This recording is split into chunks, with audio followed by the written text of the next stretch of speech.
ചെറുപ്പക്കാരെയും മധ്യവയസ്കരെയും even പ്രായമായവരെയും ബാധിക്കുന്ന ഒരു അസുഖമാണ് മൂത്രത്തിൽ കല്ലിൻ്റെ അസുഖം. ചികിത്സിച്ചില്ലെങ്കിൽ പല രീതിയിലുള്ള കോംപ്ലിക്കേഷൻസും ഭവിഷ്യത്തുകളും ഉണ്ടാകാവുന്നൊരു അസുഖമാണ്. എന്തുകൊണ്ടാണ് മൂത്രത്തിൽ കല്ല് ഇപ്പോൾ ഇത്ര കൂടുതൽ വരുന്നത്?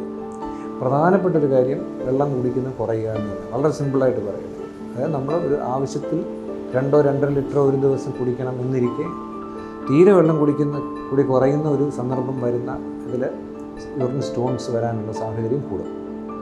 അത് ഒരു റീസൺ.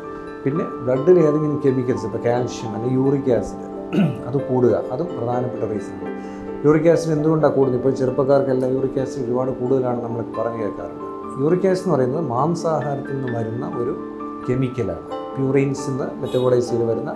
അപ്പോൾ കൂടുതലും റെഡ് മീറ്റ് കഴിക്കുന്നവർക്ക് വരാം, വെള്ളം കുടിക്കുന്നവർക്ക് യൂറിക് ആസിഡ് കൂടാം.